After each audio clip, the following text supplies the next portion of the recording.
A repórter Isa Eduarda, ela conversou com a psicóloga Daiana Oliveira e o assunto é sobre dependência digital, gente. Você vai entender agora as causas do uso abusivo de telas aqui no Jornal da Grande.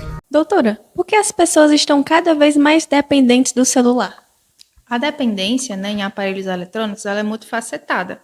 Então, são várias variáveis que contribuem para que uma pessoa seja dependente. Mas entre os eixos principais, tem a questão da recompensa, o sistema de recompensa cerebral, as notificações, o acesso fácil e rápido à informação, fazem com que o sistema de recompensa do cérebro ele seja acionado, liberando dopamina, que é um neurotransmissor associado à sensação de prazer. E aí isso faz com que as pessoas entrem em um ciclo vicioso. Então, quanto mais acesso, mais elas querem ter essa sensação de prazer. Outro eixo principal é a facilidade do acesso à informação. A gente sabe que por meio do celular, dar um Google, então uma pesquisa, as coisas ficam muito mais fáceis, além da facilidade na comunicação, seja com amigos, seja com familiares. Então fica tudo mais, você conectado, fica tudo de uma forma mais rápida. Então isso faz com que a pessoa recorra sempre ao aparelho no intuito de tanto facilitar, como ter mais praticidade, em relação às suas tarefas. Outra coisa vem a questão da busca da satisfação instantânea. Nós, seres humanos, a gente sempre busca a satisfação, das nossas ações. Então, o celular, ele traz, de certa forma, isso, dentro das redes sociais, na mídia que você acompanha. Então, ele vai trazendo essa sensação de prazer instantâneo. Nós somos muito imediatistas, então nós queremos ou agora ou para ontem. E o celular, de certa forma, não só o celular, mas a mídia que nos mantém conectado, dá essa sensação de que se você quer agora, você tem agora. E o que caracteriza um uso excessivo ou problemático do celular? A dependência ela é caracterizada quando você nota que a atitude de estar sempre no celular interfere significativamente a vida da pessoa, afetando tanto a saúde física quanto mental, nas relações sociais, a produtividade em relação ao trabalho ou a queda no rendimento escolar. Além das dificuldades relacionadas a, por exemplo, dificuldade de controlar o uso. A gente precisa sempre pensar que, quando a gente fala o que caracteriza uma dependência ou um vício, a gente está sempre se relacionando a dificuldades que essa pessoa tem de reconhecer, inclusive, que o que ela está vivenciando é um vício. Então, dificuldades em controlar o uso, dificuldades, no contato social de forma presencial, então é aquela pessoa que prefere sempre falar por mensagem, que até tem uma dificuldade maior até de atender ligações, abstinência, quando precisa ficar sem o celular, então ela experimenta, sentimentos de ansiedade, em alguns casos se sente deprimida por não estar conectada, ou então por não estar ali com acesso, às mídias sociais. Pode ter um aumento, por exemplo, significativo, dos níveis de ansiedade, episódios depressivos, Como eu já falei, a queda no rendimento escolar, a queda nas relações sociais, o trabalho, o sedentarismo. Então, todos são indicativos e características que essa pessoa já está dependente do aparelho.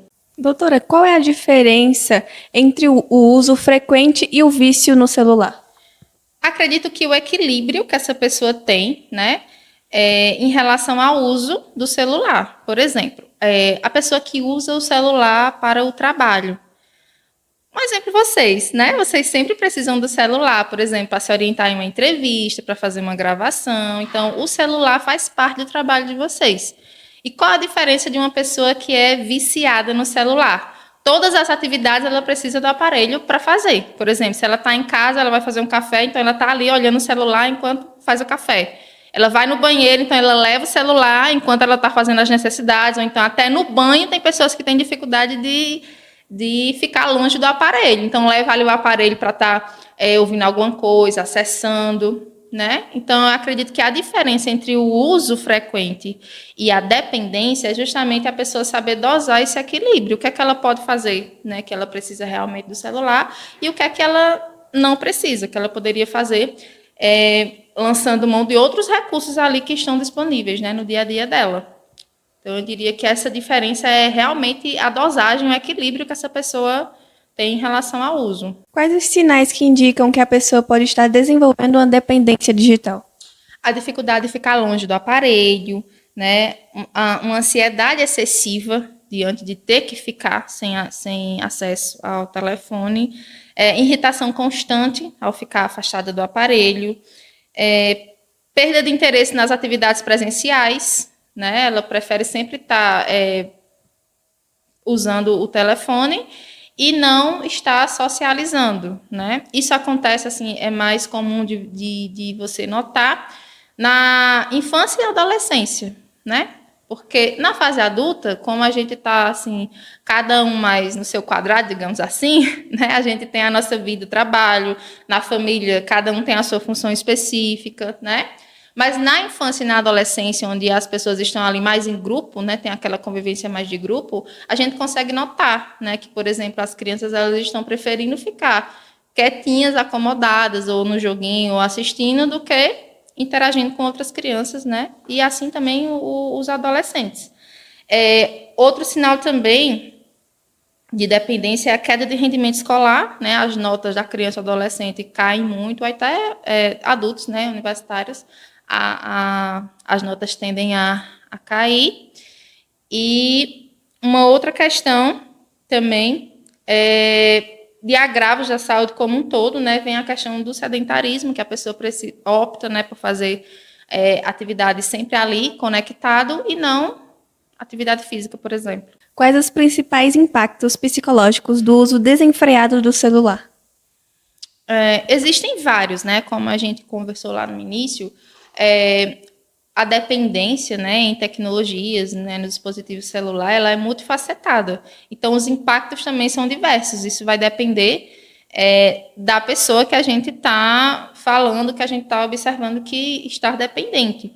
Mas, assim, no geral, um dos impactos que costumam sempre acarretar, né, adoecimento psicológico, que muitas vezes a pessoa não se dá conta, assim, ignorar, por exemplo, ao redor, tá em um grupo de pessoas, mas ignora completamente as pessoas que estão ali e está no celular, né? Tá ali conectada a um mundo, conversando com pessoas, rindo muitas vezes, mas está ignorando todas aquelas pessoas que estão ali próximo, né? Ansiedade, depressão, estresse, né? O vício em si é um impacto psicológico bem importante. E a constante exposição à luz da tela, ele afeta a nossa cognição como um todo, né? Então, dificuldade de memória, concentração, a qualidade do sono é afetada, né? A gente tem exemplos de crianças, por exemplo, que ficam até 2 da manhã, 3 da manhã, jogando, né? E aí, às vezes, as famílias elas têm uma certa dificuldade de entender o quão mal isso faz para aquela criança, né? Porque aí a criança, a gente sabe que ela está em uma fase de desenvolvimento bem importante. E aí você, não só a criança, como a adolescente também, e aí você expõe ela a essa tela, né, até muito tarde, então ela não dorme bem. Consequentemente, vai estar mais irritada, vai estar mais agressiva no dia seguinte, né? Vai se sentir afetada no relacionamento que ela tem ali com os coleguinhas na escola, né? Então, interfere como um todo.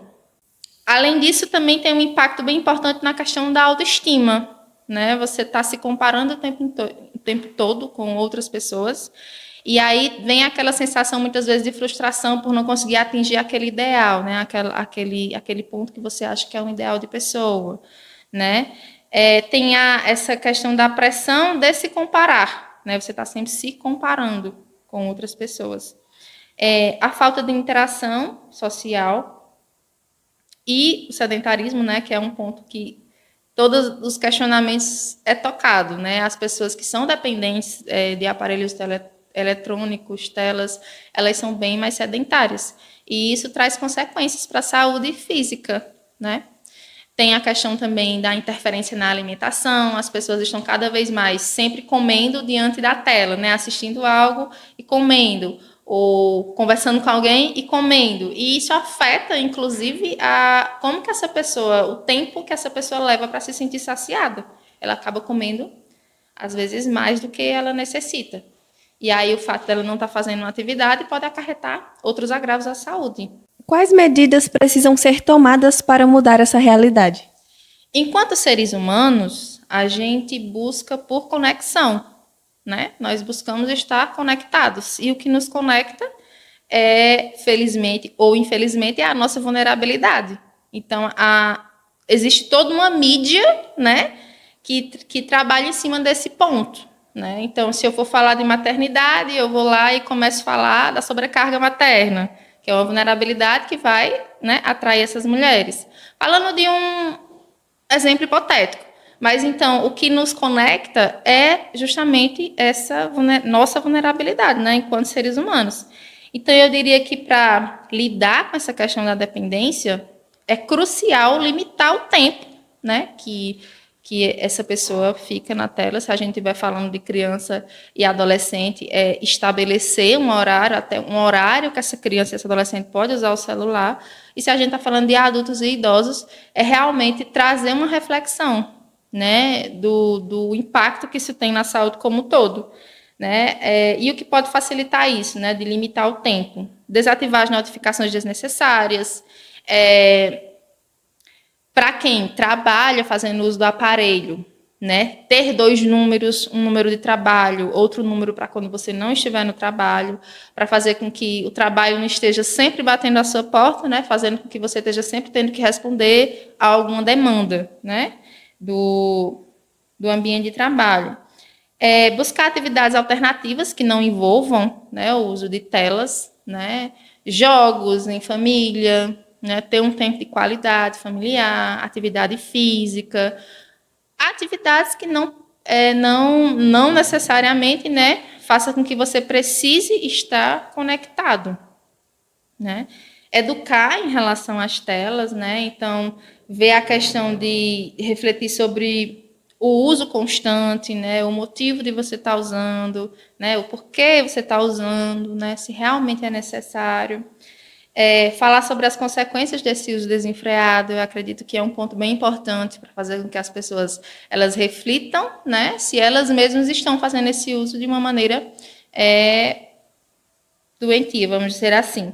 Buscar ajuda profissional, se necessário, né, se sentir que tem dificuldade de controlar, né, o uso do aparelho telefone, buscar orientação profissional. E outro ponto que é bem importante é supervisionar que tipo de conteúdo, se falando de crianças e adolescentes, estão tendo acesso. Né? E, enquanto adulto, enquanto idoso, observar se os conteúdos que você está acessando, de alguma forma, estão influenciando na sua saúde emocional. Né? Um exemplo até são notícias ruins, por exemplo, né? Notícias que acontecem. As pessoas que elas tendem a assistir esses jornais que sempre ficam falando constantemente de crimes, né? Constantemente de perigo, são pessoas que têm uma tendência maior a se sentirem amedrontadas, a ter ansiedade quando precisam sair de casa. Né? Então, assim, observar que tipo de conteúdo você está tendo acesso, se aquilo ali está afetando a tua saúde emocional de uma maneira negativa.